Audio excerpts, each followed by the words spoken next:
Howdy folks, thanks for coming here and checking out this Fallout 76 video. Firstly, apologies for the lack of uploads over the weekend, as I know for some of you regular viewers, you'll probably notice that I tend to upload a couple of videos over the weekends. However, I was just a bit busy and also just taking a bit of personal time to enjoy Double XP weekend. And also the Formula 1 was on, so yeah, I was just a bit preoccupied with other things. However, today, and as the thumbnail suggests, we'll be taking a look at a weapon that I know for a lot of you who had this kind of weapon before the removal of legacy weapons will probably want to know how it performs now. That's right, we're going to be checking out the Explosive Gatling Plasma. So without any further ado, let's head on over and firstly check out the mods and the build for the weapon. Alrighty, taking a look at the mods for the weapon. So first of all, before we look at the mods, we're going to be taking a look at the legendary effects. So we have the Bloodied effect, we also have the projectiles explode for plus 20% weapon damage, which is obviously sort of the main focus of today's video, and also as well we have plus 250 damage resistance while reloading. Now, before we get into the mods, one of the things that I do want to obviously talk about is that explosive effect. With the mod post 0 update, we now have explosive effects that can now be applied to energy weapons. Prior to mod post 0, these weapons were removed roughly about maybe 2 years ago with the explosive effect. So if you had a Gatling Plasma or any sort of energy weapon that had the explosive effect, that effect was removed because they were just broken beyond belief. Now, I'm not going to be getting into them in too much detail because they don't really have any sort of relevance bar just how they actually performed compared to how they perform now. So I'm not really going to be discussing legacy weapons too much when it comes to today's video. But obviously with today's video, there is going to be one major thing that we need to take a look at when it comes to a Gatling Plasma. So if you manage to get the explosive box mod, or you manage to learn the plan to roll explosive mods and you want to apply to a Gatling Plasma because maybe you want to try and sort of revisit the good old days. Well, they weren't really good old days, they were terrible days because well, look, we all know exactly what it was like. But if you want to apply this, there's going to be one major difference when it comes to the Gatling Plasma compared to what it was like when it was a legacy weapons, and that pretty much comes down to the muzzle. So when it comes to the muzzle, if you have any energy weapon that has a flamer barrel attached, it will actually remove the projectiles explode for plus 20% weapon damage effect, and it will only actually produce the flamer animation. So there won't be any explosive projectiles that will actually come out of the weapon, and you will not actually get that 20% extra damage. So if you put on the beam splitter on the Gatling Plasma now, it will just completely remove that effect. Even though, yes, it does say that you will get an increase there, you'll get a plus 400% increase to projectiles. Unfortunately, when it comes to these weapons, that particular effect or legendary effect will actually be negated if you put this particular muzzle on. So any plasma weapons or laser weapons or anything, just don't put on the flamer barrel. If you do get this legendary effect, don't put it on and switch it out to something else. As you can see there, we have the beam focuser on, because pretty much now if you have the beam focuser, you will actually get that explosive legendary effect and the projectiles will actually come out of the weapon. Now, moving on, we also have the reflex sight on there because, well, look, there's not really much difference when it comes to the standard and the reflex circle sight. The only real difference is that we get an increase to aim speed, and also as well, we get an increase to sighted accuracy, and also as well, look, you know, it's always better to pop on a reflex sight when it comes to any weapon. Moving on, nothing really when it comes to the magazine. The only real difference here is that we do have the rifle barrel on. We do get an increase there to our recoil. We also get an increase to our aim speed, and also as well, we get a little bit more better sighted accuracy compared to the actual standard barrel. As you can see there, there's the difference.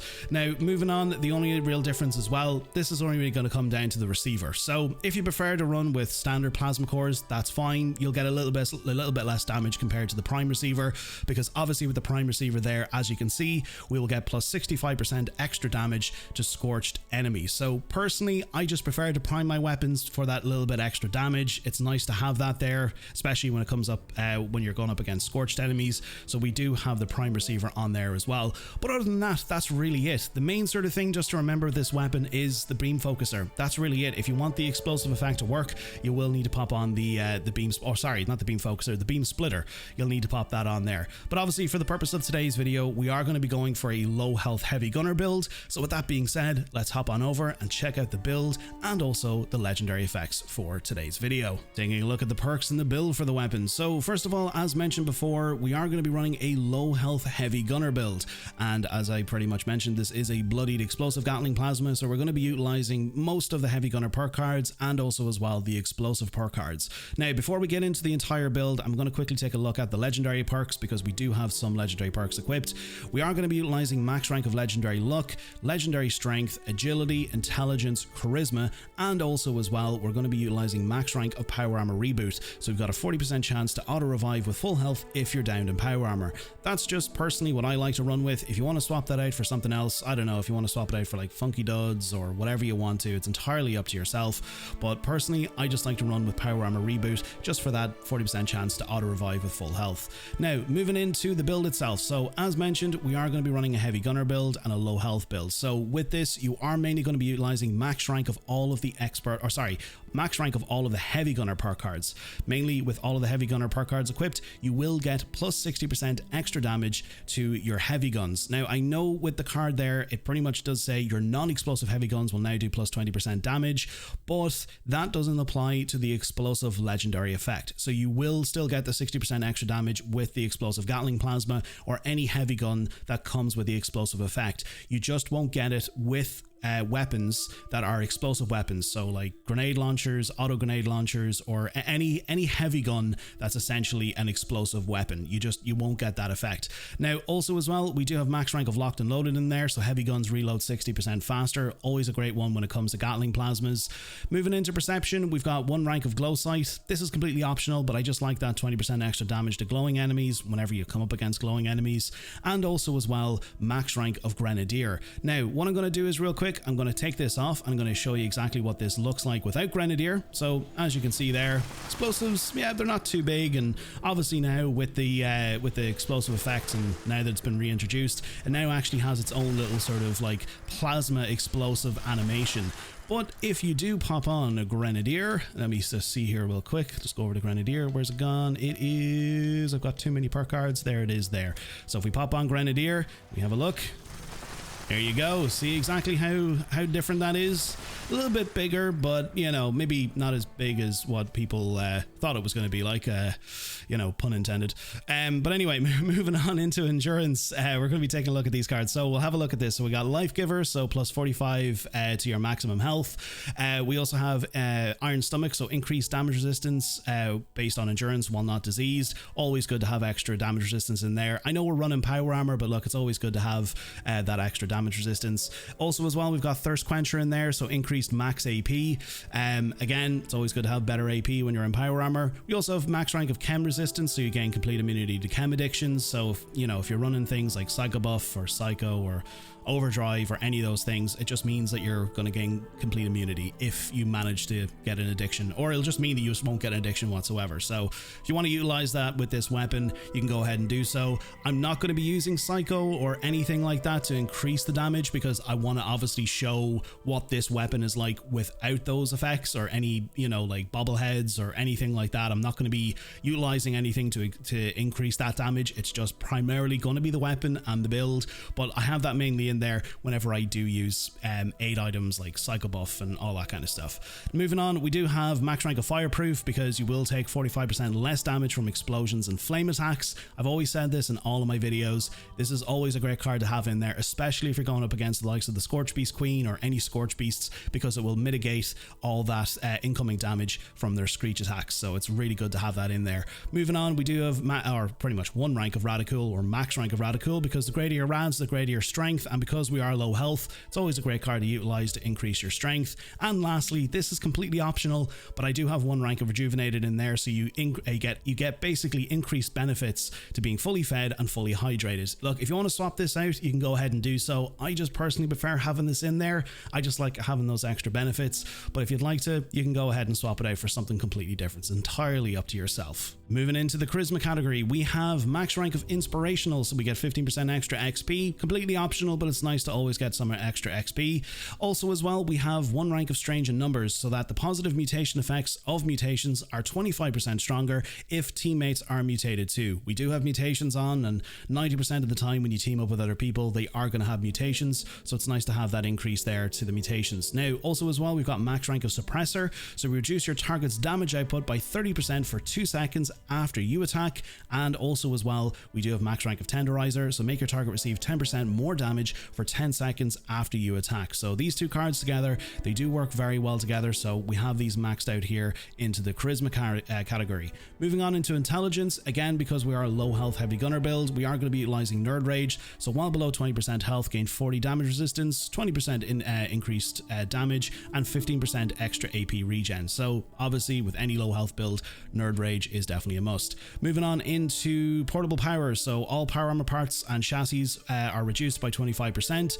Also as well, Stabilize, so in power armor, heavy guns gain excellent accuracy and ignore 45% armor. So this is obviously a great card to use with any sort of heavy guns that you use, and especially if you're using power armor. So if you can, definitely make sure to max out Stabilized. Now, Demolition Expert, we have that at max rank because obviously we are going to be using a Explosive Gatling Plasma, and we want to try and get as much explosive damage as we can. So as you can see there, your explosives now do 60% damage, and then obviously with that 20% extra explosive effect on the weapon already, we'll roughly be doing plus 80% extra damage with our explosives overall. And lastly, we've got batteries included because look, plasma cores, they weigh a ton, and you know, look, it just speaks for itself. It'll just mean that everything will be weighed less by 90%. Moving on into Agility, we've got Born Survivor, so while below 20% health, you'll use a stim pack. You can still use that while in power armor, so it's a great one to have in there. Also, we've got max rank of Adrenaline, so gain 10%, max 60% damage for 30 seconds per kill. Definitely a great card to have on with any build that you run. If you can, definitely try and max it out. Also as well, we've got max rank of Dodgy, so avoid 30% of incoming damage at the cost of 30 action points per hit. I personally like to run this because I know obviously in power armor we do have a lot of damage resistance, but it's always good to mitigate as much incoming damage as possible. And look, you're not really going to be utilizing VATS all that much, to be honest, at all when you're in power armor. I don't know, maybe you do, but I don't really utilize VATS while in power armor, so Dodgy is always a good one to put in there. We also have max rank of Bloody Mess, so 15% extra bonus damage. We also have One Gun Army, so heavy guns gain a 12% stagger chance and a 12% chance to cripple a limb, so we have that maxed out there. Always great to use when you're using heavy guns. Also as well, we've got rank 2 of Ricochet, so we gain a 12% chance to deflect back some of your enemy's range damage, so it's good to mitigate some of that incoming damage there as well. And then also we've got rank 2 of Luck of the Draw, so chance your weapon will repair itself even when hitting an enemy. Now, I don't know if people remember me saying this, but I've said it in my live streams and I've said it in other videos when I've used the Gatling Plasma. Gatling Plasma does tend to break very easily. When it comes to this particular weapon, or most sort of energy weapons, they do break quite quickly. So this one here, it's always a good one to have in there. It just means that you're using it a little bit longer before you have to pop in and repair it and all that kind of stuff. So it's a good card to have on in there. Also as well, max rank of Class Freak, so that we pretty much the negative effects of your mutations are reduced by 75%. And lastly, we've got Starch Genes in there, so that pretty much Radaways will never cure mutations. And yeah, that's pretty much it. We've gone over the legendary effects, or sorry, the legendary perks and all that kind of stuff. So what we'll do is we'll hop over and take a look at the special stats and also as well the armor that we're going to be running with the build. So let's do it. And once you have your legendary perks equipped, this is essentially what your special stats will look like. So if you'd like to pause the video here so you can get an overview of the build, you can go ahead and do so. Taking a look at the armor, we are going to be running a full set of Overeater's Hellcat Power Armor. With the Overeater's effect, it will increase damage reduction up to 6% as you fill your hunger and thirst meters. Personally, I much prefer going with the likes of Overeaters compared to bolstering or any of that kind of stuff, but if you manage to roll an entire suit of power armor with Overeaters, again, look, when it comes to the other legendary effects, that's entirely up to yourself. Mainly I run with the strength effect, so +2 to strength, and then also I have in there the food, drink and chem weights are reduced by 20%. But look, it's entirely up to yourself what kind of effects that you want to run. I've just gone with the strength one because I had the strength box mod and I was able to put those on there. And then also as well, when it comes to the food, drink and chems, it's always good to have more weight reduction when it comes to all those sort of things. So you can take out the likes of traveling pharmacy and utilize those points for something else in your build. So yeah, Today we're going to be running a full set of Overeater's Hellcat. And lastly, before we head on over and test out the weapon itself, these are the mutations that I'm currently running. Now for a full explanation on mutations, you can check out my mutations guide by clicking on the link on the top right hand corner of the screen. But for everyone else, I'll leave a pinned comment below with a list of the mutations that I'm currently running for the build. Now that we've taken a look at the mods and the build for the weapon, let's go and test this weapon out and all the enemies that Appalachia has to offer.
So, to give you all my own personal opinion on how the Explosive Gatling Plasma performs now compared to how it originally performed, well, as you can see, it's definitely like night and day, and if we still had the original explosive energy weapons in the game, well, this wouldn't really hold a candle to it. But to be honest, that statement in itself is meaningless, because those weapons were beyond broken and they don't matter anymore, and considering that the dev team took the time to carefully reintroduce them in the way that they were intended, and yes, some might say that they should have done that in the first place, but regardless of that, weapons like these are still pretty powerful and still a ton of fun to use. Is it the best heavy gun out there though?